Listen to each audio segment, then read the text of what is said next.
So Rob, here's what I'm super curious about. When does blind faith in an idea turn into actions that just make it a dumb idea? This business podcast, the Two Business Guys Mastermind, uncovers for you secrets and share tips and tricks to entrepreneurship as they mastermind on how to have startup, operational, and overall business success so that you can go on to get better results. Enjoy. Yeah, I think it's a really good question. I think it happens a lot more than um, than a lot of entrepreneurs realize. And I think one of the reasons why I was watching this podcast. So, T.I.'s got his Expeditiously podcast, right? Mm. And he had Master P on there. And so it was one of those interesting things where they were talking about the music business and they were talking about how Master P went and got the same deal that Michael Jackson had got, Mm. right? Like 85-15 split and all the rest of that. And he negotiated because one of the first things he did is he went and he talked to Michael Jackson's lawyer and he was like, you negotiated this for Michael Jackson. Talk to me about what I should be negotiating. He was smart enough to know as soon as he got money, he went and put it into that. But anyway, on the thing, they were talking about how, right, as visionaries, one of the problems that we always run into is nobody can see what we're talking about, right? Like if everybody can see it, then you're not a visionary. And so we spend so much time living in a space and living in a reality that most other people can't see, that you almost have to develop this super allegiance to your vision, this blind faith, if you would, because Mhm. so often you're not, the things that you're seeing in front of you are not telling you that faith is well placed, right? But to your point, Mm. there comes a kind of tipping point where we get ourselves so amped up and we get so ready to follow through that we Mhm. don't know that we're actually, that we should have turned back. We should have went the other way. It's kind of like that Yeah. story that you hear where it's like the person is in the hurricane, right? And they're in the house and the streets are starting to flood and a boat comes by. And they're like, "Come on, we're here to save you. Let's go. Let's get out of here. The hurricane's coming. It's not good." And they're like, "Nope, guys got me. I'm good. You go ahead." And then they go up and the water comes up to the first floor. So they get to the second floor. And, another group comes by in a bigger boat. They're like, "We really need to get out of here. It's the last boat. There's no more boats coming through. You need to get out of here." He's like, "Nope, guys got me. I'm good. Y'all go ahead." Then they get to the top of the roof, and because the water's all the way up there, and a helicopter comes by, and they're like, "Come on, let's go. Drop the rope down. Let's go." And they're like, "Nope, guy got me." And of course, they didn't drown, and they get to heaven, and they're like, "God, what happened? I thought that you was gonna save me. I had faith I that you was love gonna this save story. me." The guy's like, "What you mean? I sent you two boats and a helicopter. What more can I do?" Right? Yeah. And so often we get blinded to, right, like you said, it becomes a dumb idea because we get blinded to the pivot points, the points where we need to move or do something differently in order to further that idea. I think that Yeah. happens a lot more than a lot of people are willing to admit. Yeah. And I think, I don't know, sometimes I have the belief that we let the marketplace tell us. Hmm. So we are constantly coming up with things that the marketplace gives us a clue, right? Hmm. So now we've got this blind faith, or we've got this belief in this business idea, and we kind of look around and we see maybe some other people doing it, and they kind of go, "Oh, okay, well, there's something here." Hmm. And then the marketplace starts giving you clues whether A, they want your idea, Hmm. B, whether they want your idea right now, C, whether they want the idea from you. All these kind of things, I believe, is indicators. And I'm super curious as to, why people hold on to something. And I'm really starting to think, I've got this person that I coach that's in the trauma space. Hmm. And I wonder if there's a trauma situation, right? That there's a block Hmm. that prevents a person from, realizing something, even though all of the clues suggest not a good idea, or it's an idea that's No. not wanted, or all these other factors.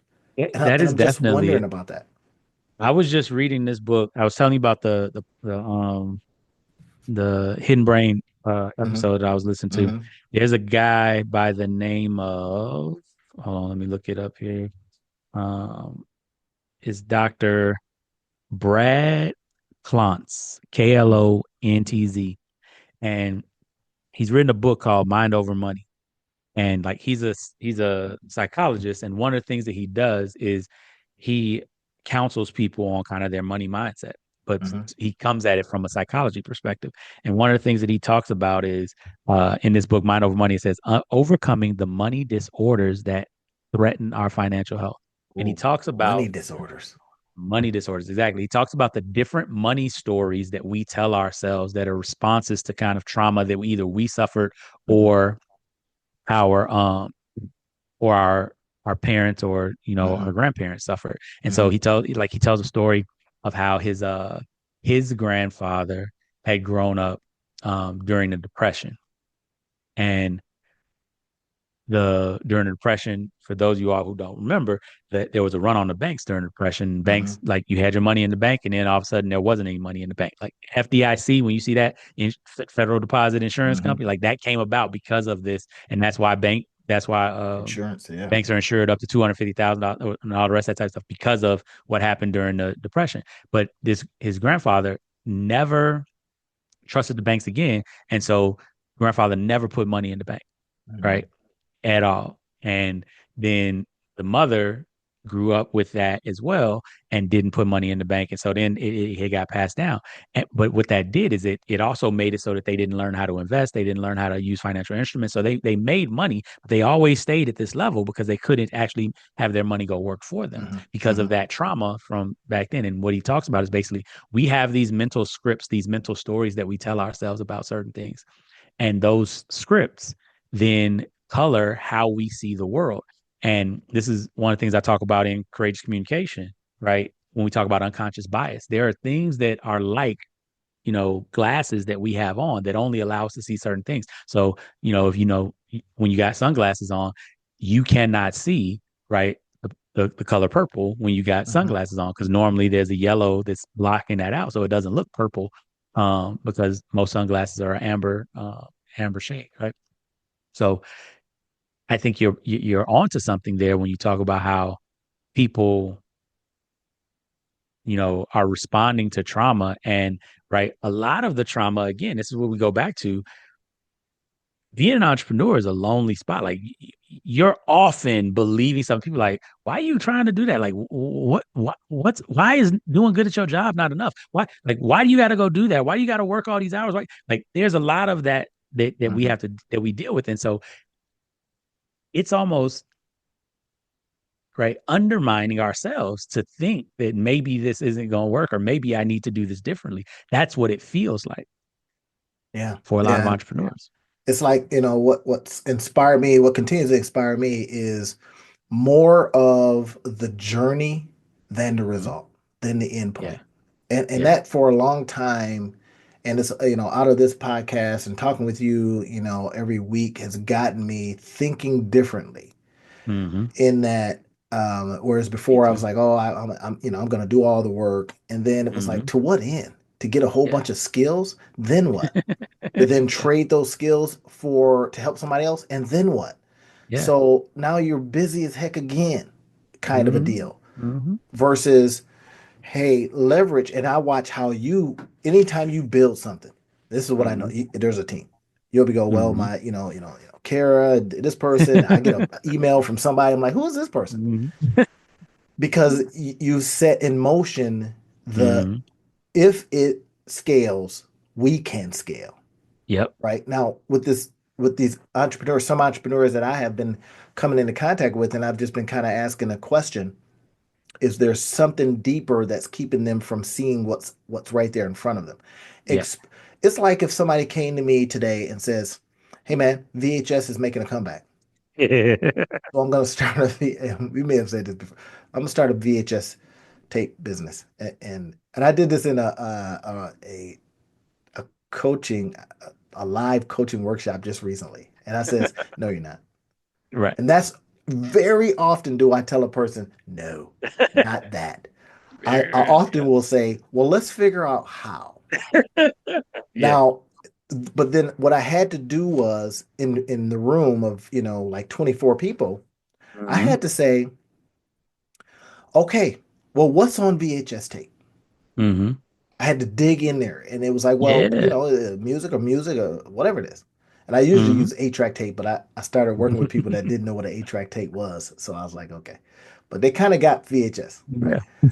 I says, first of all, first of all, there's no more players. That's first. Right. I says, Right. second of all, I says, now let's get to the essence of Hmm. what does it Yeah. do, Yeah. right? What is the medium? This is the key. Hmm. And once I Hmm. do that, their mind starts, it starts opening.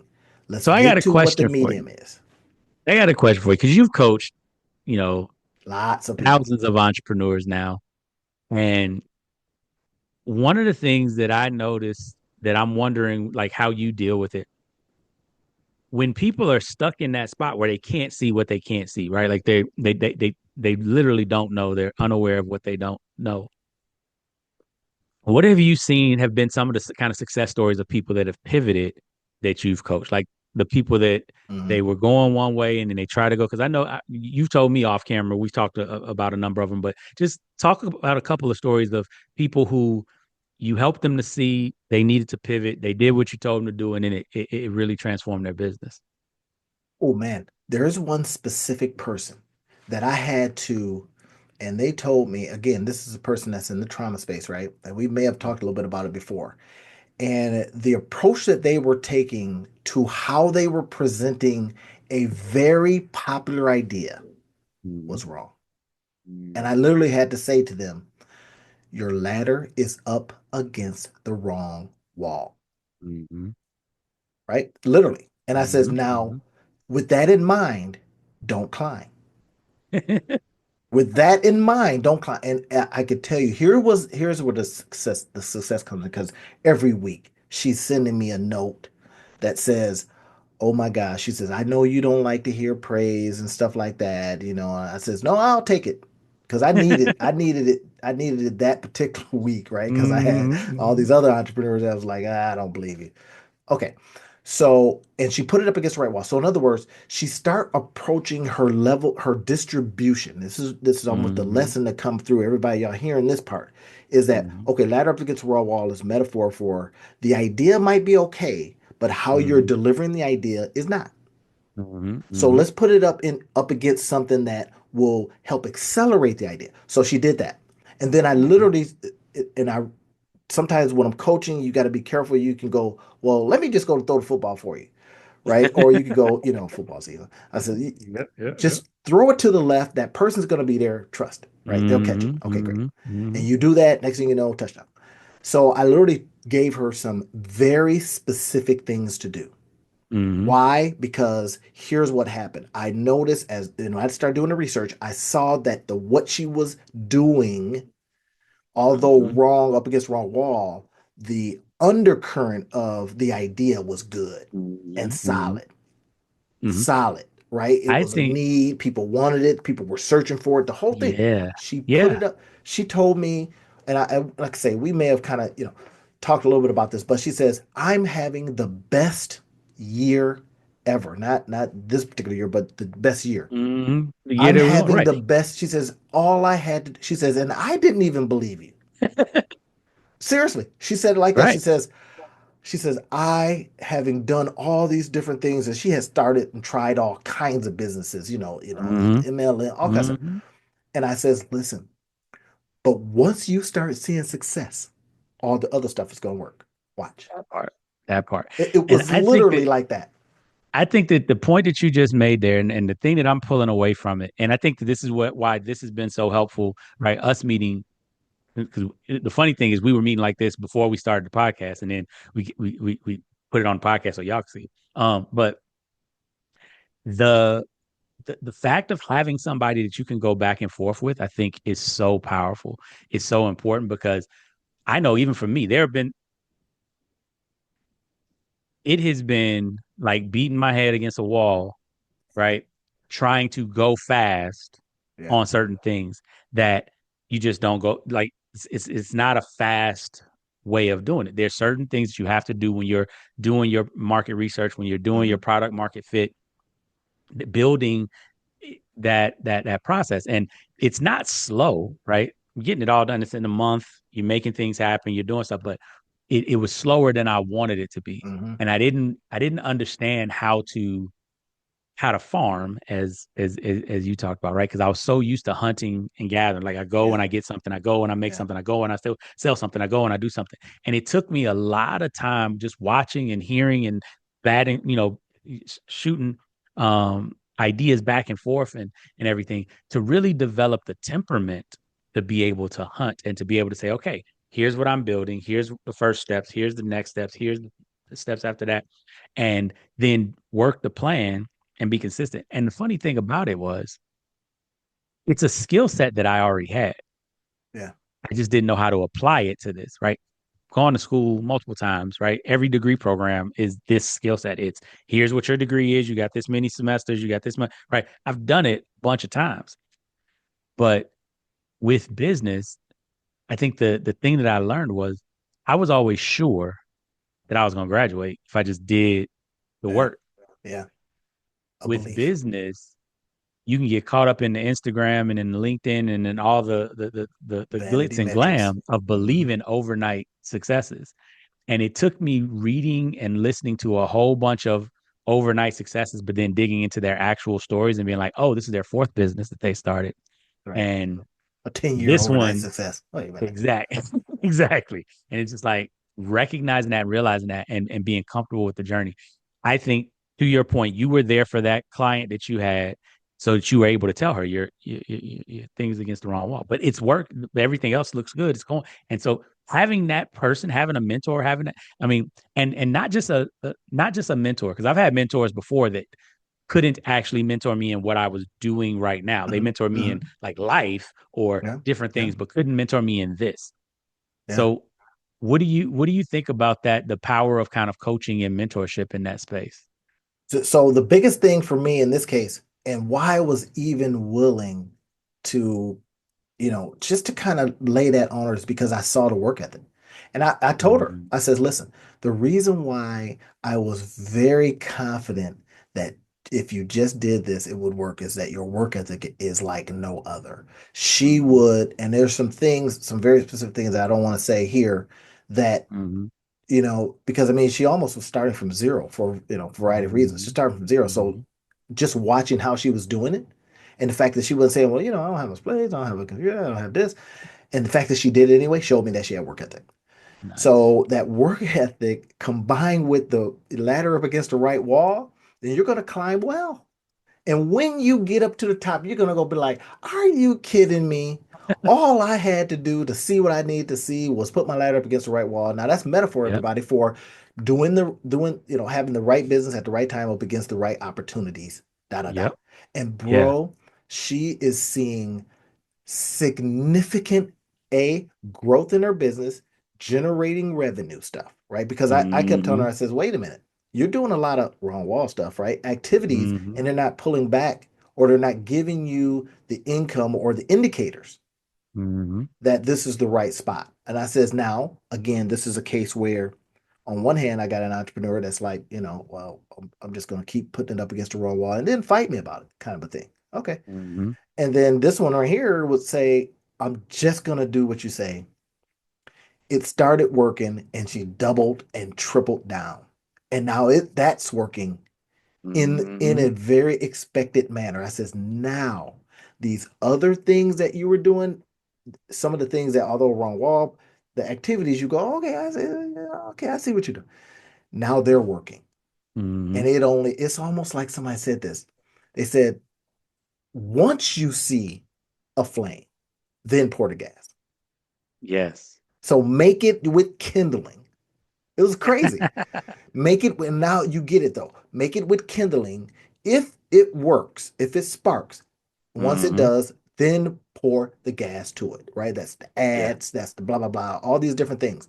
Because you see that you're not artificially lighting it. And during this time, it's maybe a Mhm. tough conversation, but artificially lighting it, and it's like, oh my God, this is great. And then it Yeah, goes out, and then it goes out right? exactly.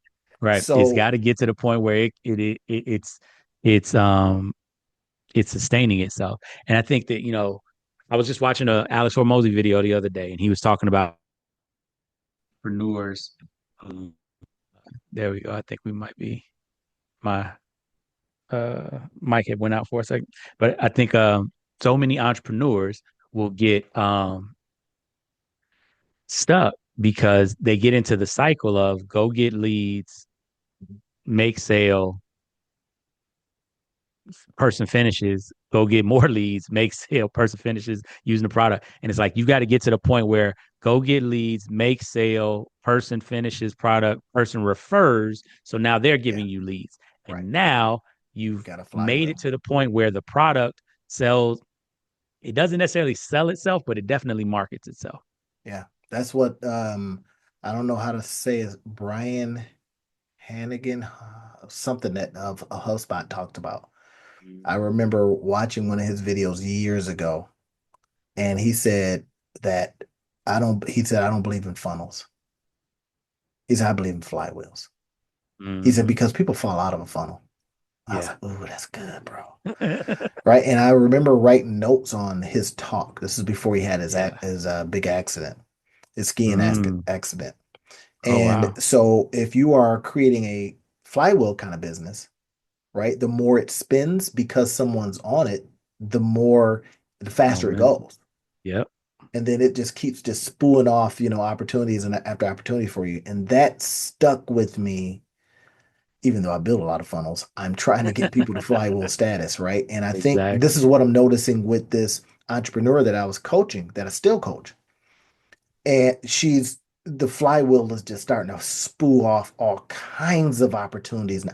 And then I Mhm. told her, of course, like most situations, I says, the problem upcoming will be this. So I'm already preparing her for now that success is happening, the problem of choice will occur. Yes. So you'll have to know Yes. when to say and what to say no to. Exactly. And that's exactly what I work with the entrepreneurs on and service professionals in my VIP day. That's the biggest thing we talk about all the time.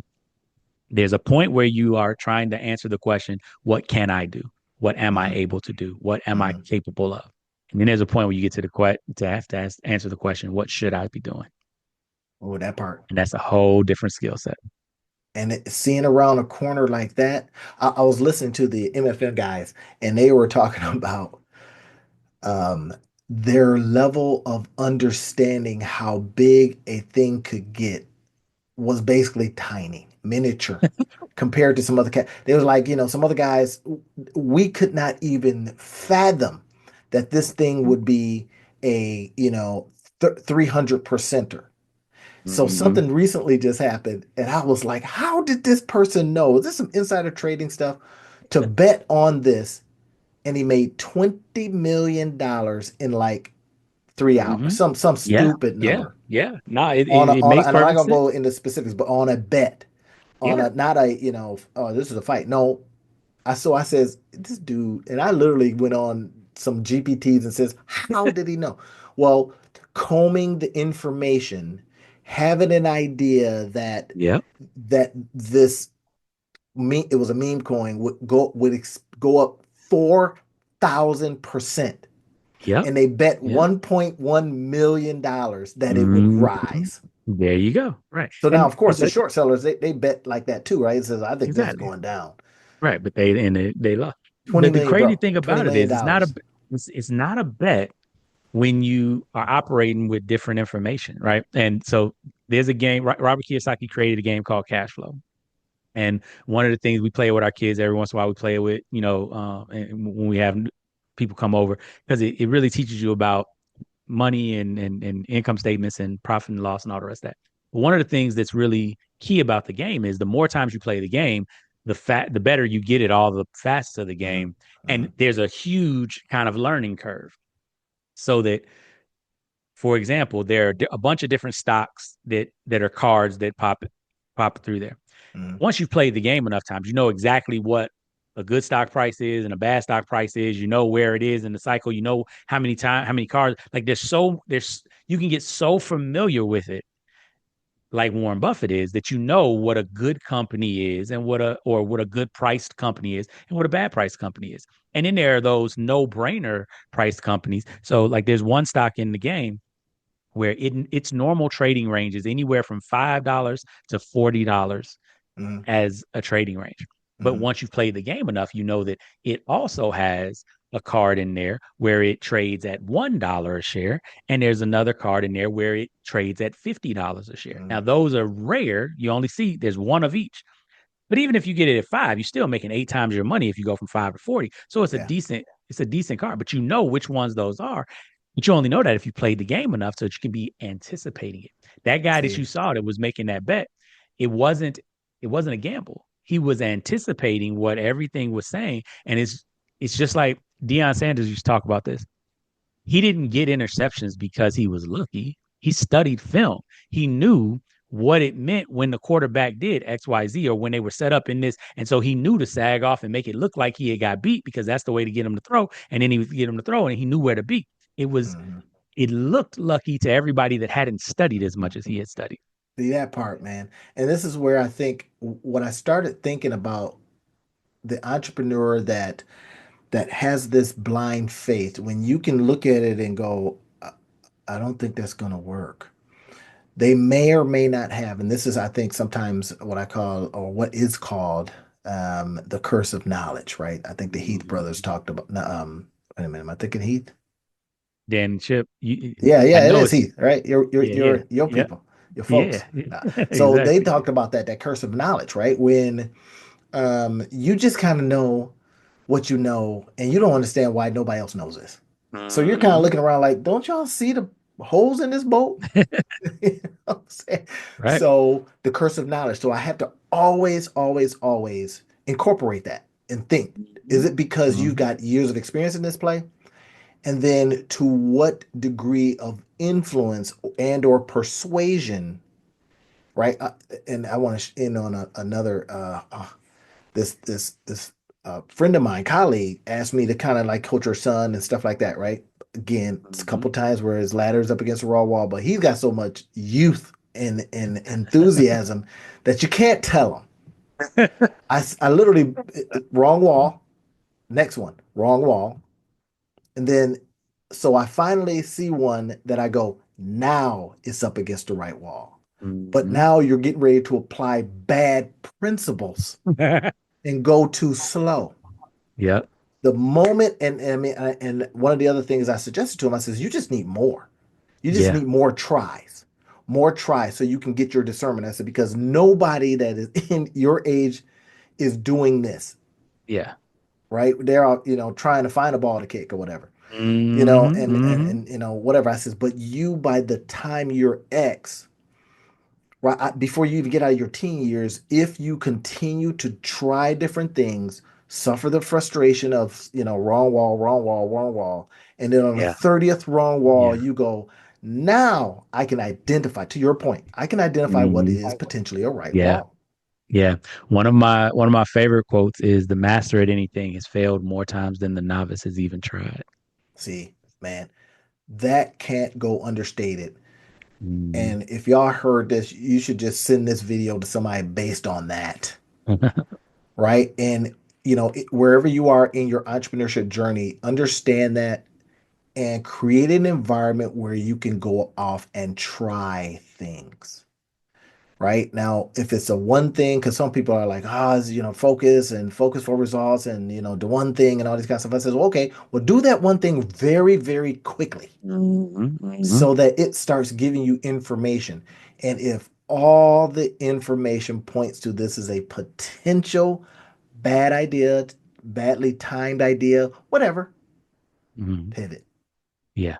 Yeah. Pivot. Most of the successful companies, Rob, we know most of these successful YouTube, these are dudes that was just like trying, to put Right. images and pictures Right. And they online had and to it pivot turned off into stuff. something Yeah. else. Yeah. Yeah. People It's so liked many those things. videos of cats Right. and they were like, wait, what? Video, they like. So we really don't have a image thing. We have a yes, that part. Yeah, yeah. Now this is something No, that Rob there's and so I much do a there. lot. We look at it, and so if you want us to take a look at it, we will. And Hmm. then give you some tips and tricks and some tools that you can use that will help you evaluate very quickly. I'll give you something. And now the AI tools can do some of these things too, but that human opportunity combined with, I'll give you an example. So on one of those, you know, HubSpot sponsored, and I love them, man. When HubSpot sponsors something, they also do this other thing where lately they'll say, here's how they get their emails. Hey, we've got this thing. I'm sponsored by HubSpot, and they just put together this blah blah blah. Hmm. You want to download it? So I said, yeah, heck yeah. All right, take my email, right? And bro, I took the idea or the stuff that they had, and then I Hmm. ran it through some AI software. Hmm. And I say, yeah, I got a very specific prompt, AI software, and then now I've come across some more software that says, oh, what's your idea? We'll build it for you. Like what? Hmm. Yeah, we'll give you Hmm. all the code. Oh, okay. Now I don't have to be a coder. I don't have to spend thousands of dollars. I literally did a video yesterday. I said I don't have for my other channel. You mean I don't have to spend thousands? No, no, no, no more of that stuff. And I was like, well, I'm in, bruh. Hmm. And so now raw ideas over here, somebody else came up with them. So you already see the leverage moment. You're already thinking Hmm. outside of yourself, Hmm. right? Somebody else came up with these ideas. And then you just say, hey, based on here's my life. Here's what I like to do. Here's what I don't like to do. Here's the tools that I have. Find the best 10 ideas that I can spin up in a weekend. That's what I asked. I got a particular prompt that I asked. Hmm. Right. And then I've got I a like it. custom GPT that I put together that says, oh, I know you. I know how you talk. I know how you think. And blah, blah, blah, right. Because I loaded up Hmm. stuff. Boom. Hmm. Did that. And it just spooled out. I haven't gone to it since it spooled out these. So now Nice. it's like, now it's just a matter of, okay, great. I'm going to borrow some of what Rob likes to do, build the thing before I got, and then so you can scale this immediately. So I'll probably be, Hmm. renting his team. Y'all remember rent my team? Okay. Yeah, yeah, I remember that. So now, or we'll maybe rock it together or whatever. Hmm. This is what's happening now. We no longer stick to an idea just because it has significance to me. Somebody said that to me recently, entrepreneur. Hmm. Well, Yeah, this name has significance to me. And I yeah, says, but does it have significance to your customer? right. Literally, they have four um, syllables, not syllables, Yeah, this four letters right. in the name of their business. It meant nothing to the marketplace. It Yeah. described nothing. I says, listen, But but we get stuck. We get stuck. I mean, I just was it having has this argument. significance to me. And I was like, I was having it, and I wouldn't even like. Yes, that part too. But I think that there's almost a feeling of I can't change it. Like I know so I've created a couple of things in the different coaching programs that I have, and then sometimes I'll find that changing it will be better for the customer because yeah, they've asked for different changes or it flows better. But then there's a part of me that's like, but I can't change that because the other people, right? It's not the same as it was for the people that had it before. But I'm like, wait a minute. There aren't enough people that have had it before that I can't change it right now. right, When you're in the beginning of a thing. Now, with my books stuff like that. But even with books, you can update them and change them. And yeah. like there was this moment where I had this like epiphany where I was like, wait a minute. I am the creator. I can change whatever Do I what you want to want, change. right? You can Maytag Whirlpool that thing. We talked about that. It's like, Exactly. well, this was a Whirlpool moment. It says, well, in the same factory, they make Maytag. Okay. So, different price Exactly. point. I'm telling you, why I get now, why y'all, if you've lasted this long, I'm about to get excited because now, Rob, we have the tools that we Mhm. can literally. I was in a tool the other day. I'm not even gonna tell y'all what this tool is until y'all see the other video that comes out on my other channel. This tool, this tool made me a prototype in 38 seconds Nice. that I can literally go out and go, hey, this is what's coming.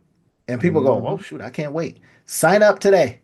Hmm. And then I can integrate a Stripe button that says, and if Hmm. you're really serious, buy today, Hmm. Hmm. kind of a thing right now. Yep. And so I'm thinking, was like, well, wait a minute. So if I do like a yeoman's effort and I spend an 8 hour day like I would at a job, just coming up with these things, placing them in the within the right tools, what could happen from that? Now, this is a hypothesis and a question that I'm literally dealing with now. And so, what could happen with that? Well, you know what could happen with that? You could get very, very rich. That's what could happen. Yeah, definitely. Definitely. So Right. this is I'm literally in the middle. For y'all hearing this, I'm excited. I'm literally in the middle of exploring that. Literally saying, well, I think I'm gonna go ahead and try to get rich in 12 months or less. I love it. I love it. Okay, man. I've y'all heard enough. Okay, we'll Yes. let y'all go. Yes. But we're gonna leave you a checklist of some things that we have combined and put together. If you don't see it, DM us, and then I'll get it over to you. But yeah, that And part. stay tuned for updates. Stay tuned. We're rocking this thing out in a big way, y'all. Okay, Yeah. we'll talk to y'all next time. Hold on a second.